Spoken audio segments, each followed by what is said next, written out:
Hello, I'm going to show you how to create and print a notice of meeting for one of my students.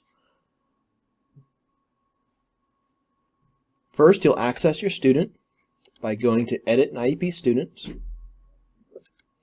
I'm going to go to Fred Flintstone, and I'm going to then switch to Function, and switch to IEP Forms Data. From there, in the drop-down box, I will find the notice of meeting. I'll select it, and it'll come up. Up here, these marks indicate which parent address to include. So if I select one and then I hit save, it'll populate the first address. And this is for in the demographics page. This is parent 1, parent 2, and parent 3.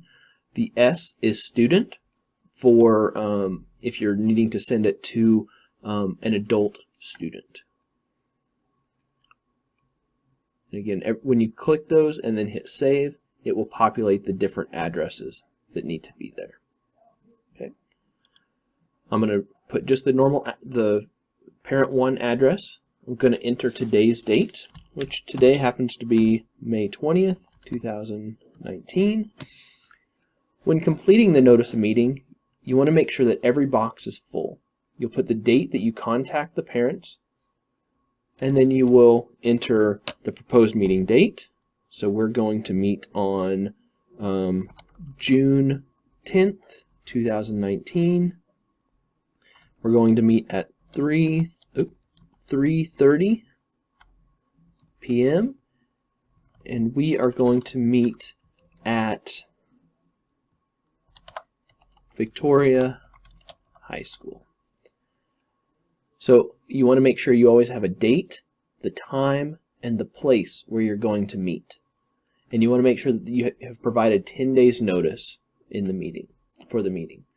This meeting, or down here, you will put what the purpose of the meeting is going to be. So why are we meeting with the parent?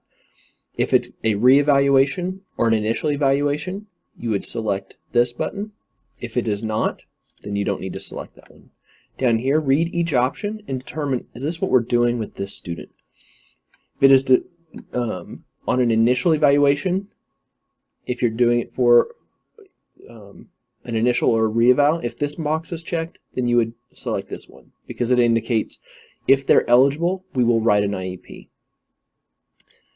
For Fred, he already has an IEP, so we're just going to discuss possible changes, and we're going to conduct an annual review.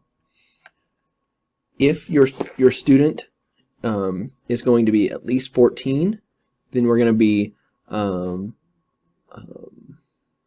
we're looking at transition, and we would mark that box as well. If there are other reasons you're meeting, you would mark that box and put the details in the text box.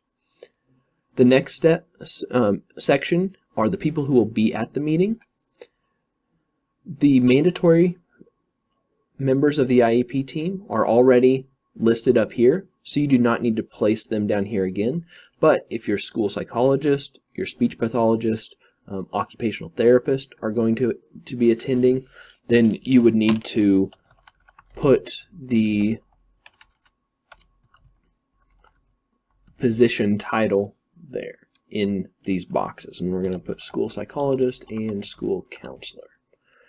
If you have an outside agency that is attending, you will put that in these boxes here. The agencies they represent are shown below. In this case, we'll put High Plains Mental Health Center.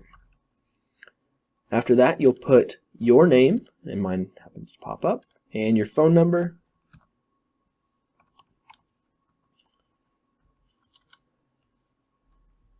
And then you would come down here. You again would put your name, this notice to the parent, guardian, and this is where you can put just the student's name. I'm going to mail it. If you hand deliver it, you can select that. If you're mailing it, you select mailed. If you are sending it home with the parent or with the student, or are sending it some other way, email, etc., you select other and then specify. But I'm going to mail it again to the to the parent guardian of Fred Flintstone, and I'm going to mail it today. When you're completing it, you do not need to mark any of these boxes. These are marked at the meeting or by the parent when they receive it and then send it back to you. If you did not give 10 days notice before the meeting, you have to make sure that the parent checks, I consent to waive my rights to a 10-day prior written notice of the meeting, and have them sign and date. That's all stuff that happens at the meeting. You don't need to have that done beforehand.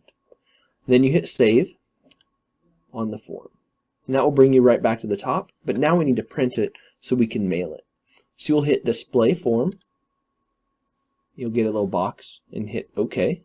This is just reminding you to make sure you save to make sure all of your data shows up. So OK. Yep.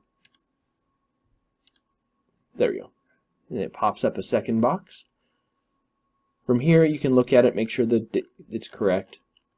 At the top, if you need to translate it, you can select this, select the select language box, and then pick which language you need. So we're going to do Croatian, for example, and it will automatically update it. If you do switch language, make sure you wait just a moment or two because it goes through the form. Otherwise, it will be half translated. And we're going to go back to English. Just wanted to show you how that worked.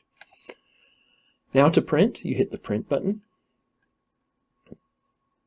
and then select the printer that you need. If you're going to send it in an email, you can save it as PDF from the print option, or you can print to the printer. And you hit print. I'm going to hit cancel here because I'm not actually going to print. Well, when you're done with the form, you can just hit the kids button and then hit done. And it will take you back to the main screen. Thank you and have a great day.